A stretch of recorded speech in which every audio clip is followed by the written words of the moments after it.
नगे च सुरेन्द्रे च कौशिके पाद संस्पृशि निर्विशेष मनस्काय श्री वीरस्वामिने नमः।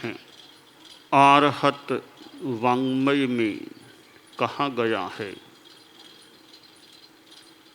जरा जाव न पी लेई वाही जाव न बढ़ई जा बिंदियान हायंती ताव धम्मम समायरे। हमारे पास शरीर है और एक महत्वपूर्ण शरीर है।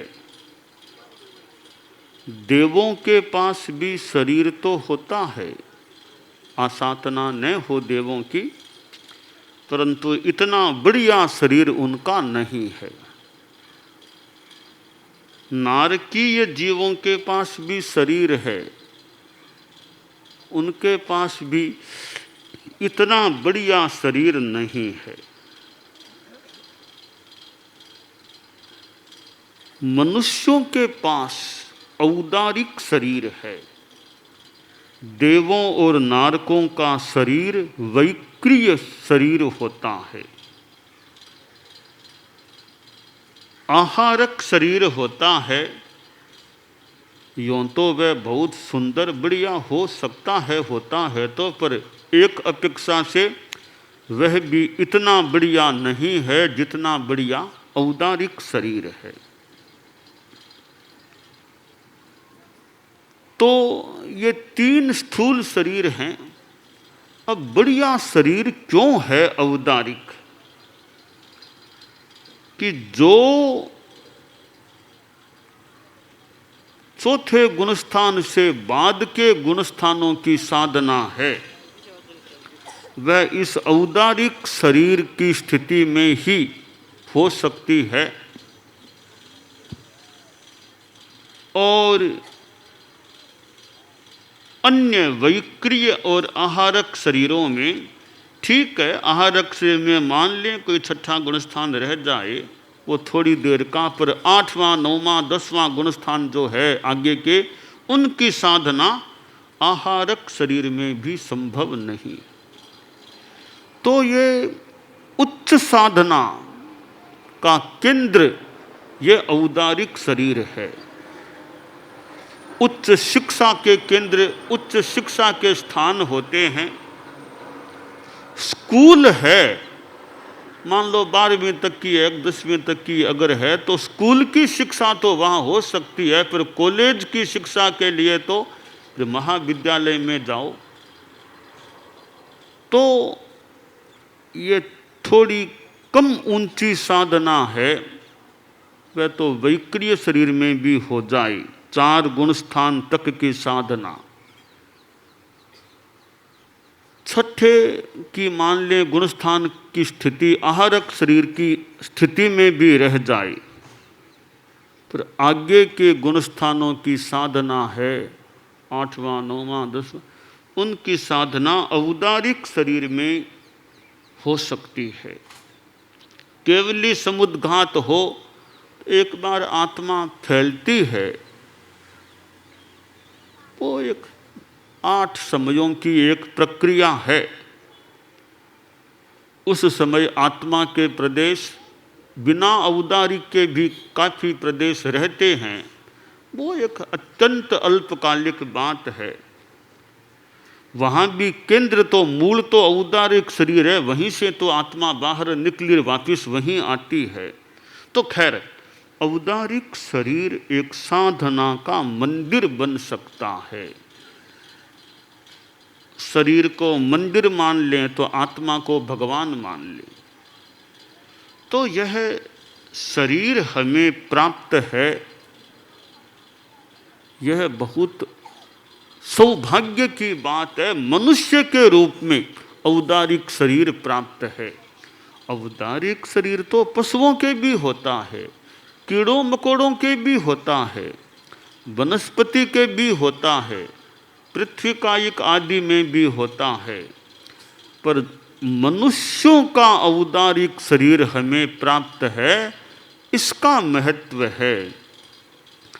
औदारिक शरीर वनस्पति काय आदि स्थावर में है, वहाँ तो पहले गुणस्थान से आगे की बात भी सामान्यतया यूँ सम्मत नहीं है। कहीं कोई कर्म ग्रंथ की कोई बात हो, दूसरे गुणस्थान की तो अलग बात है, बाकी मिथ्यात्वी का गुणस्थान औदारिक शरीर तो है, तो गुणस्थान तो बहुत नीचे के हैं या नीचे का है। तो हम मनुष्यों को यह महत्वपूर्ण देह प्राप्त है, उसके संदर्भ में हम ध्यान दें कि कैसे आत्म कल्याण के लिए इस शरीर का उपयोग करें। शास्त्रकार ने मानो हमें आगाह किया है कि जरा जाव न पी ले ई, जब तक बुढ़ापा पीड़ित न करे तब तक ताव धम्मम समायरे, तब तक धर्म का समाचरण कर लो। बुढ़ापा हावी हो जाता है, फिर धर्म करने में भी कठिनाई हो सकती है। 85-90 वर्ष का व्यक्ति है, एक बार भी अब तक दर्शन करने इस मुंबई के हमारे प्रवास में नंदन वन में का नहीं आ पाया। इसका मतलब कुछ तो बुढ़ापे ने अपना काम किया होगा, कुछ मानसिकता भी हो सकती है। तो बुढ़ापा आने के बाद धर्म की साधना में भी कठिनाई पैदा हो सकती है। इसलिए बुढ़ापा हावी हो, उससे पहले पहले धर्म की खूब साधना करने का प्रयास करना चाहिए। वार्धक्य की स्थिति में जब आदमी कुछ परवश भी हो जाए, ठीक है, जीवन की स्थितियां हैं, बुढ़ापा उम्र से आ भी जाए पर हावी न हो, आदमी अपना खोटना निकाल सके, अपना काम शरीर का खुद कर सके।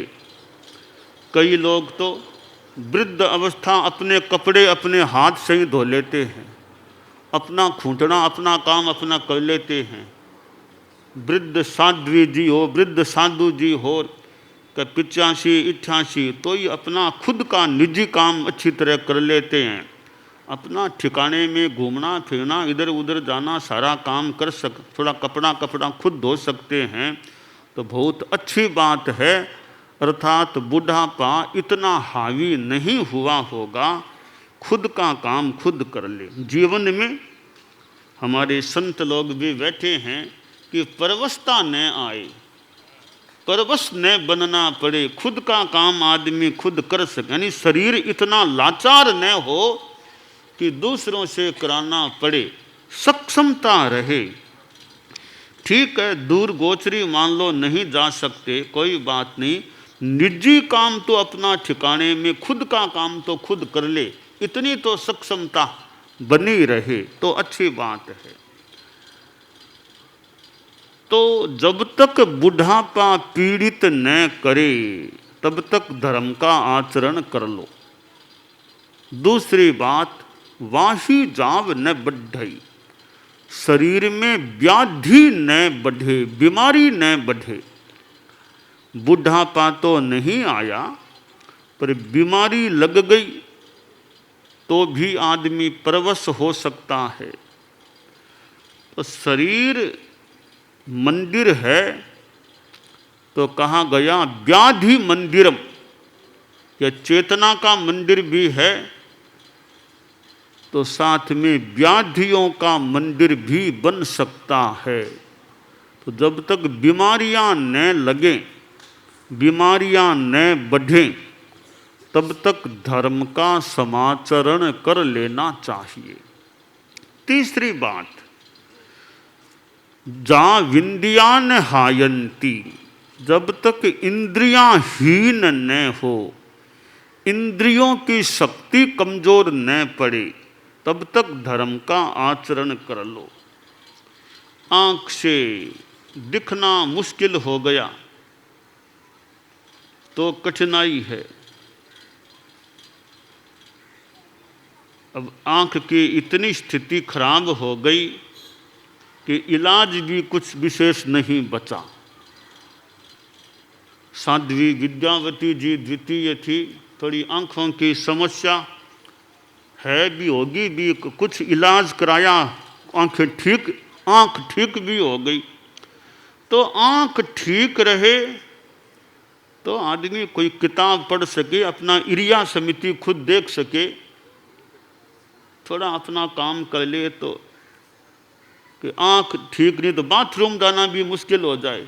तो आंख की शक्ति ठीक रहे, यानी एक इंद्रिय हमारी चक्षुर इंद्रिय, कान की शक्ति, कान भी पट्टू हों तो भी सुनाई दे सके, धर्म की बात भी सुन ले और आवश्यक और भी काम की बात सुन लें।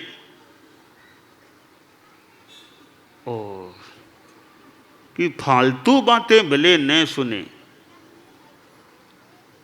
फालतू बातों के लिए आदमी मानो बहरा हो जाए। फालतू बातें नहीं है, कहीं कहीं फालतू बात भी जाननी हो तो जाननी पड़ सकती है, वो एक अपेक्षा से काम की हो सकती है।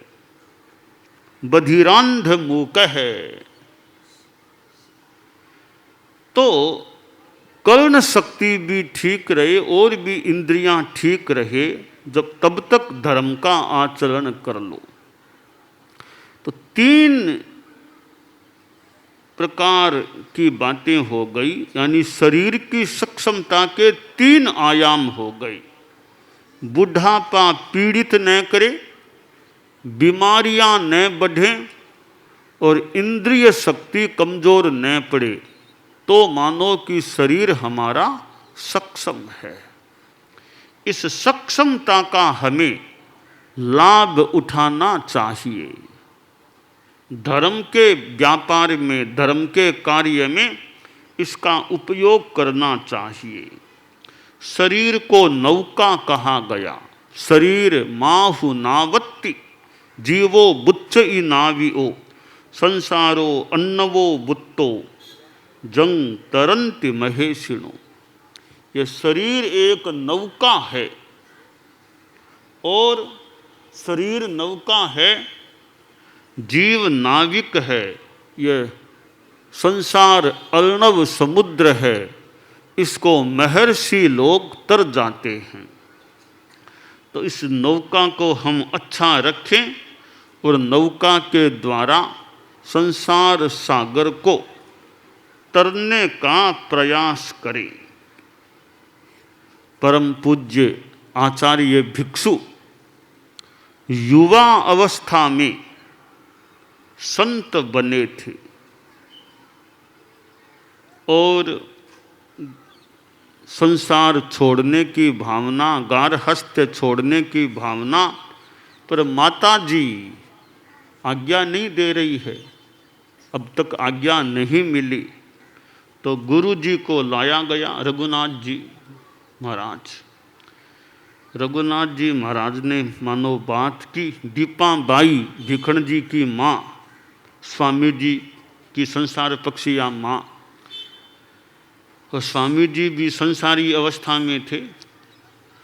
तो माता जी से बात हुई तो माता जी बोली, मैं दीक्षा की आज्ञा नहीं दूंगी, बिना आज्ञा के दीक्षा दी कैसे जाए, कि आज्ञा क्यों नहीं देती हो। कि यह भीखण गर्भ में आया था तब मैंने सिंह का सपना देखा था। तो सिंह का सपना जो माँ देखती है उसका वह बेटा तो राजा बनता है, ऐसा सुना हुआ है। तो मेरा बेटा तो कोई राजा बनने वाला है, इसको मांग मांग कर खाने वाला मैं कैसे बना दूं। तो माता जी को समझाया गया कि ठीक है, सिंह का सपना आना बहुत अच्छा है, सिंह का सपना आया है तो बेटा राजा भी बन सकता है या अच्छा साधु। शास्त्र में तो आया है कि या तो वो मांडलिक वो राजा या भावितात्मा अणकार बन सकता है जिसकी माँ सिंह का सपना देखती है। तो लगता है तुम्हारा यह बेटा है भीखण, यह तो सिंह की तरह रहे, यानी सिंह की तरह साधु बनकर के भी सिंह की तरह, शेर की तरह मानो दहाड़ेगा। जो भी बात हुई है, यद किंचित अंतर कोई बात में हो तो हो सकता है। माता जी को यह बात मानो समझ में आ गई या जच गई भी। गुरुदेव ने कहा है यह शास्त्र की बात, तो माता जी दीक्षा की आज्ञा लेने के लिए तैयार हो गई। और वह माता भी सौभाग्यशालिनी जिसका बेटा, जिसकी संतान गार्हस्थ्य को छोड़कर साधुत्व को स्वीकार कर लेती है, अनगार बन जाती है। तो यह शरीर है, इसके द्वारा कोई साधु बन करके साधना करे। साधु नहीं भी बन सके तो गार्हस्थ्य में भी रहते हुए धर्म, ध्यान, नैतिकता, अहिंसा, संयम, इनकी आराधना का प्रयास जितना संभव हो सके करना चाहिए। तो इस शरीर का हम बढ़िया उपयोग करें और जितनी आध्यात्मिक धार्मिक साधना, दूसरों की सेवा धार्मिक आध्यात्मिक कर सके, वह करने का प्रयास करें। आचार्य भिक्षु ने स्वयं यह साधना का पथ लिया और कितनों को उन्होंने समझाने का प्रयास किया होगा, कितनों को ज्ञान दान दिया होगा, कितनों को दीक्षाएं दी, कितनों का मानो कल्याण करने का प्रयास किया। और भी हमारे परम पूज्य आचार्यों ने कितना किया है। परम पूज्य आचार्य श्री तुलसी ने इस देह रत्न का, तनु रत्न का कितना उपयोग किया, कितनी तो यात्राएं की, कितनों को दीक्षाएं दी, कितनों को ज्ञान दिया, कितना प्रवचन किया, कितना जन संपर्क किया। यानी इस देह रत्न का उन्होंने कितना उपयोग किया था। पर कल्याण में जिस शरीर का उपयोग हो वो विशेष बात होती है। परोपकाराय सताम विभूतयः, सज्जनों की विभूतियाँ, संतों की विभूतियाँ मानो परोपकार के लिए होती है। सरवर तरवर संत जन, चौथो बरस मेह, परमारथ रे कारण चारों धारी देह। तो ये सरोवर तसरवर है, तरुवर वृक्ष है, संत जन है, मेघ है, बादल हैं, ये कितना परोपकार करते हैं। सूर्य भी कितना परोपकार करता है, सूर्य से कितना प्रकाश हमें मिलता है, चंद्रमा से भी चांदनी प्राप्त होती है।